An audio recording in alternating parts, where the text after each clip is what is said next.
레서님, 제가 별을 그리다 울었다 그랬잖아요. 이제 그 감각의 정원 괄호 열고 재회, 다시 만나는 것, 재회, 이렇게 제목을 달아봤는데, 작품 제목을 이 별 때문에 그렇게 제목을 단 거예요. 그래서 이 두 별이 서로 이제 뭐 이산가족일 수도 있고 견우와 직녀일 수도 있고, 이렇게 서로 다가가는 거예요. 멀리서 막 가는 장면이에요. 그래서 이제 이번 그림에 좀 자유로운 별들이 좀 많이, 약간 더 춤추는 듯한 그런 별들이 많이 그려졌어요. 이건 마치 UFO 타고 가는 것 같죠? 무슨 보드처럼. 이게 이제 그 아까 맨 처음에 보여줬던 그 위쪽에 있는 별의 모양이고요. 이건 이제 아래쪽에서 위로 올라가는 별의 모양이에요. 이건 아주 씨 뿌리는 별, 상당히 초창기에 그렸던 별이죠. 그래서 이중으로 그렸는데, 정말 한 번만에 이렇게 나오는 별들이 참 좋아요. 딱 그러니까 붓질을 딱 5번만 했을 때 참 예쁘죠. 잘 나와야 되는데, 오늘 나는 누구인가 저기 20번을 이제 보고 있는데, 그 재생 목록에서 그거를 보다 보니 또 세스가 이제 11이 되나요? 세스를 한 페이지 또 진도를 나가야 되겠다 하는 생각이 들어서 이것도 한 장만 할 거거든요. 한 장. 한 장 할 건데,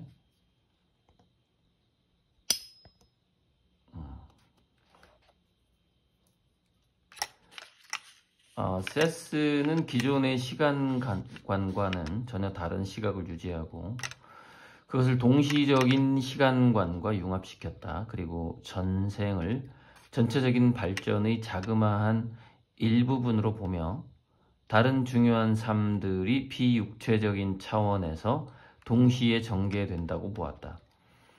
그러니까 제가 유튜브에서 세스 이야기를 들었을 때 정말 깜짝 놀랐던 게,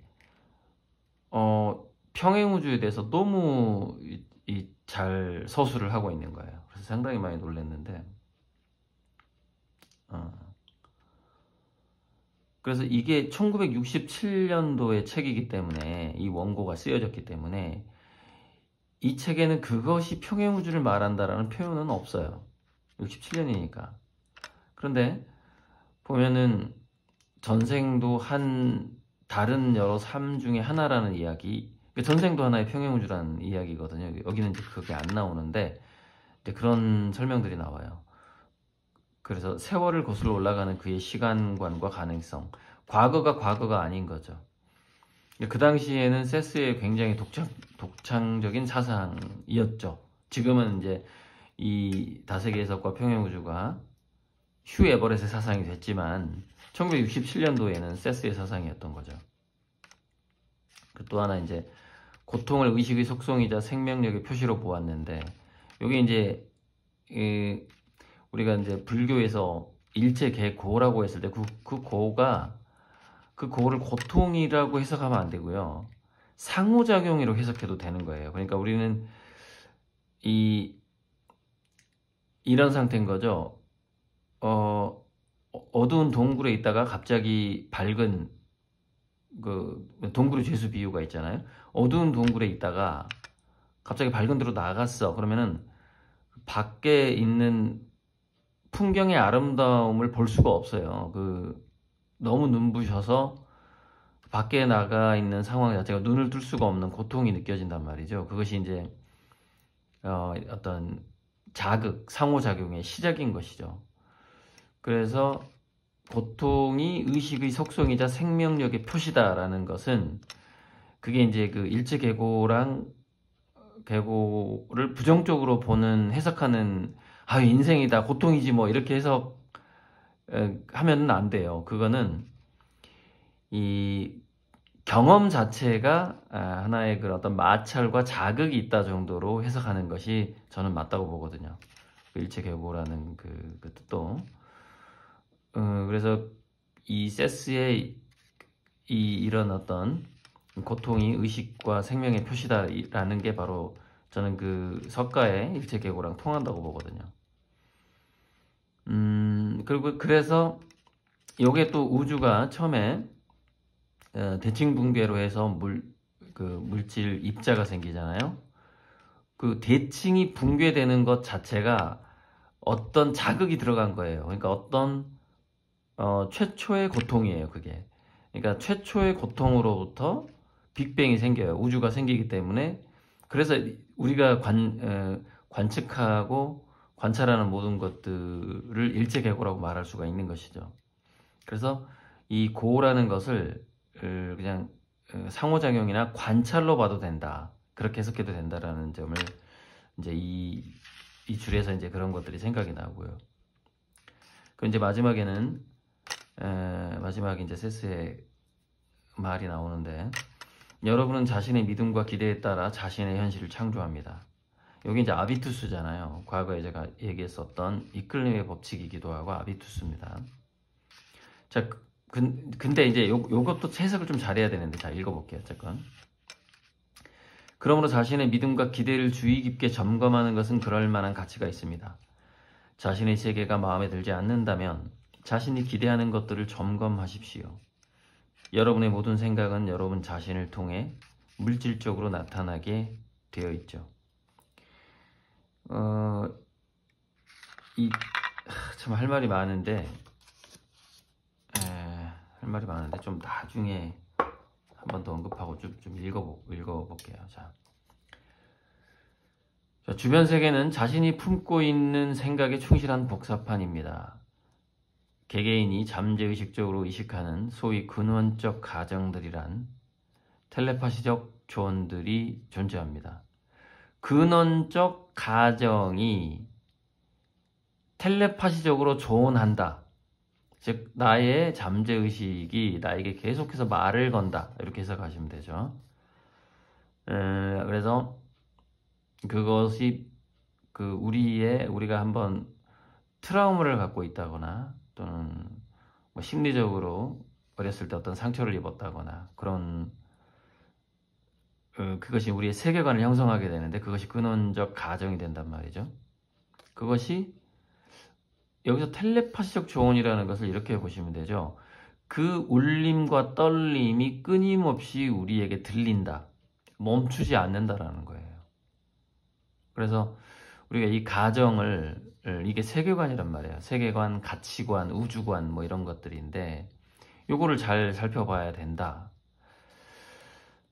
그런데 이게 요게 이제 30살 넘으면 잘 안 바뀐다. 이제 그런 이야기하고도 좀 통하는 건데, 그래서 또 참 좋은 스승을 만나야 되는 건데, 이제 부모를 잘못 만났으면 좋은 스승을 만나야 되는 것이죠. 일단 넘어가 볼게요. 자, 여러분은 이런 상태들을 이용하여 사물과 위치, 치수에 대한 일반적인 합의가 이루어질 정도로 응집력 있는 물리적 환경을 조성한다. 그러니까 우리의 기대가, 우리의 세계관이 이 평행우주적으로는 굉장히 다양한 사물과 위치와 치수를 조성한다. 자, 이렇게 생각해 볼 수 있어요. 외모에 대한 어떤 기대, 즉 자기가 외모가 부족하다라는 가정을 가지고 살게 된다면 점점점, 예를 들면 코가 더 이렇게 높았으면 좋겠다, 그런 불만을 계속 갖는다면 자기 마음속으로는 내 코는 낮아, 내 코는 낮아, 내 코는 낮아, 이렇게 계속해서 근원적 가정들이 외치는 텔레파시가 존재한다라고 볼 수가 있는 거죠. 그것이 또 영향을 미쳐서 이 사람이 코가 올라가는 게 아니라 코가 깨지는 일이 발생을 하는 거죠. 요게 이제 이끌림의 법칙의 부작용인 거죠. 그 시크릿의 부작용이죠. 그렇게 한번 해석해 볼 수가 있어요. 그 아주 작은 차이가 나는 평행우주로 이동을 하면서 물질적인 변화가 일어나거든요. 그러니까 이 근원적 가정, 세계관이 우리에게 주는 텔레파시적 조언이라는 것은 일종의 만트라하고 비슷한 거예요. 계속해서 그것을 자기 자신의 세계에 주문을, 진짜 이 주문이라는 게 만트라라는 의미도 있지만 식당에 가서 오더라는 의미가 있잖아요. 응? 나 짜장면 시킬게. 이것도 주문이라고 하는데 참 우리 한자 말의 신비가 뭐냐면요. 의미 같으면 뜻도 통한다라는 신비가 있어요. 그러니까 만트라 같은 주문, 나의 그 세계관과 가정들이 끊임없이 나의 몸과 마음과 영혼에 울려 퍼지다 보니까 그것이 텔레파시적 조언을 하게 되고 그것이 아주 작은 차이의 평행우주를 바꾸게 되고 그러다 보니까 그것이 오더가 돼버리는 거예요. 이 텔레파시적 조언이 이 음식점에서 어떤 특별한 결과물을 주문하게 되는 거예요. 이제 그렇게 되는 거죠. 자, 어떤 면에서 모두 환상이지만 여러분에겐 분명한 현실입니다. 이게 이제 산은 산이고 물은 물이다가 되는 겁니다. 산은 산이 아니고 물은 물이 아니다라고 얘기하면 뭐 굉장히 막 뭐이 사람이 위대한 스승인 것 같고 뭐 깨달은 것 같고 나보다 한 수 높은 것 같고 하지만 결과적으로는 산은 산이고 물은 물인 것처럼 말하는 것이 이제 맞다라는 것이죠.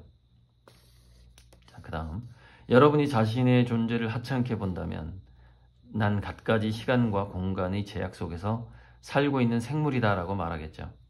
반면에 자신을 싸구려로 만들 생각이 없다면 이렇게 말할 것입니다. 나는 존재한다.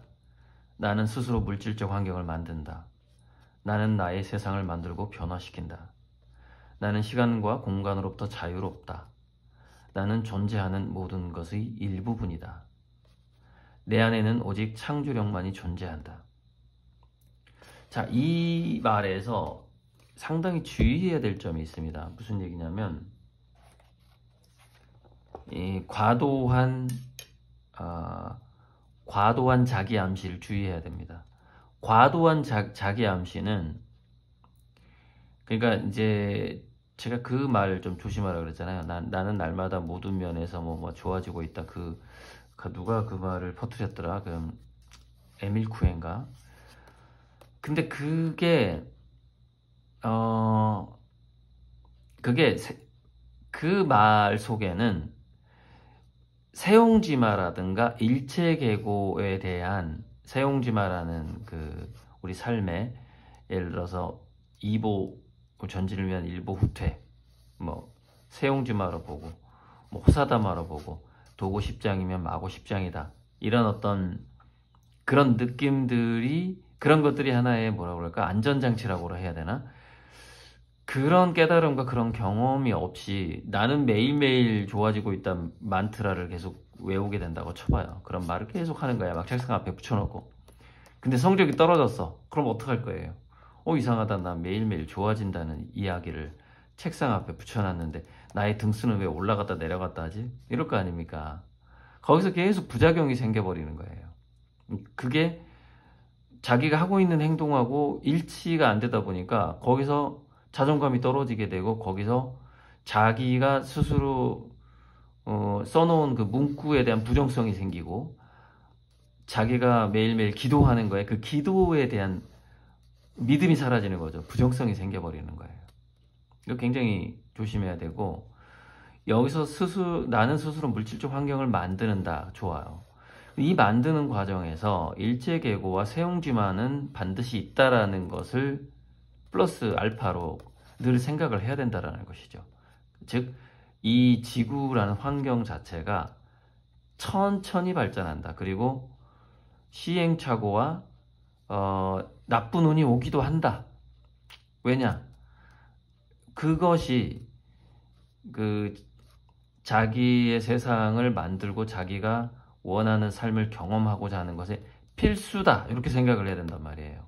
그러면은 이렇게 액면 그대로 그 문구를 받아들이는 그런 좀 정말 10대, 20대적인 생각이죠. 그런 것들은.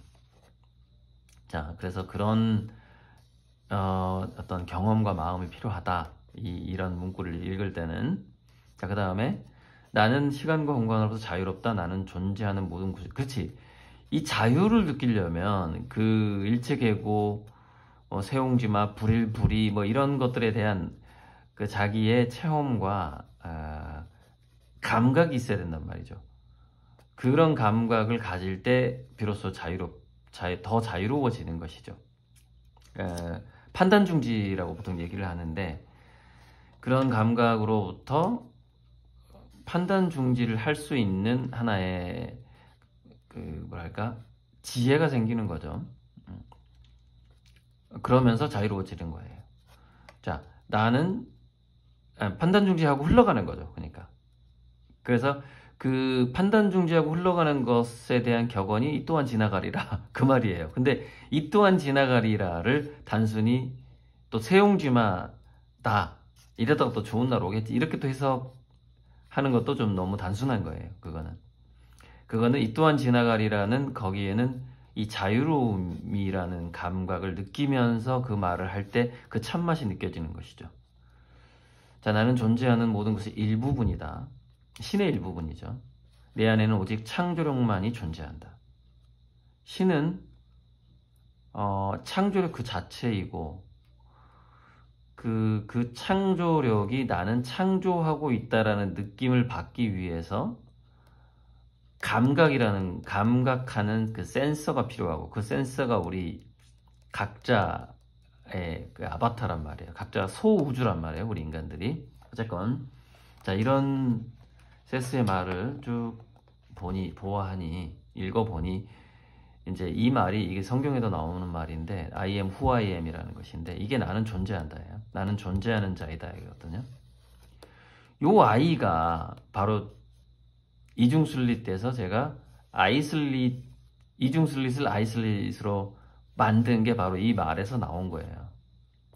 I am who I am의 I거든요. 나는 존재한다라는 의미를 이중슬릿 I에다 담은 거예요. 그래서 여기다가 제가 이제 이것을 아미고님들 제가 이걸 돈 받고 팔지를 않거든요. 이거는 오직 선물용으로만 비매품이에요. 아예 상품으로 올리지 않아요. 이거는 뭐 직접 만드셔서 그리거나 만들어서 갖고 계신 건 오케이인데 이중슬릿이라는 현대 신화라고 보거든요. 이게 현대 신화에서 이 아이를 제가 디자인을 한 거죠. 그래서 여기다가 이제 선번호 이제 화분기통 쓰고 제 사인해서 이렇게 선물을 하는데 이 아이에는 아무것도 낙서를 하지 않아요. 이 아이와 이 빈 공간은 그것은 각자 아미고님들만의 존재이고 아미고님들만의 자유의 공간이에요. 이 아이는 존재고 이 빈 공간은 자유라고 생각하시면 돼요. 그런 의미가 이 아이슬릿에 담겨 있다. 그 말씀을 드리고 싶어요. 어쨌건 그래서 한번 아무튼 잘 해보자고요. 같이 한번 선보롱제 유토피아를 향해서 가보는 겁니다. 그리고 저는 분명히 그 미래를 보았고 그리고 그 미래가 제 그림하고 관련된다라는 그런 어떤 신탁을 받아서 지금 이렇게 열심히 하고 있습니다. 써니 오늘은 여기까지. 세스 아마 10일 정도 될 것 같습니다. 마치겠습니다. 이 디자인 좋죠? 이게 제가 그 태양을 이렇게 그리잖아요. 불사조 태양. 그러니까 태양을 피닉스랑 날개 달린 태양을 제가 그리기도 하는데 또 세스에서 이런 책에서 이런 디자인이 이렇게 나왔어요. 날개 달린 빛이죠. 그러니까 날개 달린 태양과 날개 달린 이 빛, 이게 이제 보통 차원을 넘어갈 때 어떤 천사 같은 존재가 이런 식으로 나타나요. 그래서 우리가 찬란한 빛으로 나타나죠. 그래서 그것을 사람으로 보는 거예요. 이렇게 이게 얼굴이 있고 다리 있고 그것을 사람으로 봐. 그래서 꼭 천사가 날개가 달려 있는 그런 그림이 나오는 거죠. 근데 우리가 그걸 믿으면 또 이제 임사체험이나 사후의 세계에서 그걸 직접 경험을 한다고 하는데 어쨌건 그것은 보통 가장 많이 만나는 사후세계에서 가장 많이 만나는 천사나 신이나 뭐 부처님, 예수님이나 이런 존재를 임사체험자들이 각각 다 따로따로 만나는데 자기 믿음 체계에 따라서. 근데 공통적인 것은 밝은 빛이에요. 그러니까 그래서 아마 이 책에서 이런 디자인을 쓴 것 같아요. 근데 요거를 천사로 해석하기도 하고 이런 모양을 사람 어떤 또 보면은 날개 달린 어떤 요정처럼 보이기도 하고 그렇죠. 나비처럼 보이기도 하고. 근데 저는 이제 그러니까 제가 그린 태양은 이 지구상의 물질적인 태양만을 그린다면 제가 저렇게 그릴 리가 없겠죠. 영계 태양을 의미하는 것이고 영계 태양까지 동시에 의미하는 것이고 그리고 이제 그 태양 자체가 어떤 신을 의미하는 것이죠. 그래서 이제 이 제가 그리는 태양과 꽃행성은 신과 나예요. 실은 신과 나. 그래서 또는 성부, 성자, 성령이에요. 이 은하수가 성령이거든요. 예, 성부, 성자, 성령 이렇게 되는 거고. 그러니까 화양연화에서는 이제 그렇게 신과 나 그리고 피결 바람결에서는 이제 신과 성령, 은하수, 빛만 있는 거고 꽃행성이 들어가면 그게 나인 거예요. 그리고 이제 화천대유에서는 신의 그 은총이 가득한 상태만 그려놓은 거죠. 은총과 그 빛, 따뜻함. 그리고 그 은총, 신의 은총을 좀 더 강조하기 위해서 고구려 신화에서 남두육성을 그린 거죠. 제가 그린 여러 남두육성 중에서 이 남두육성이 원래 원형에 가까우면서도 또 남두육성을 너무 원형으로 그리잖아요. 그러면 이게 좀 멋이 없어요. 너무 안 이뻐요. 그러니까 살짝 더 압축, 축소시킨 남두육성이에요. 이게. 그런데 원형에 가깝죠. 이상입니다. 소녀. 딱 읽고 끝내려다가 요 그림이 요 나비 모양 이 빛에 대해서 한번 얘기하고 싶었거든요. 그래서 거기까지 마무리하겠습니다. 소녀.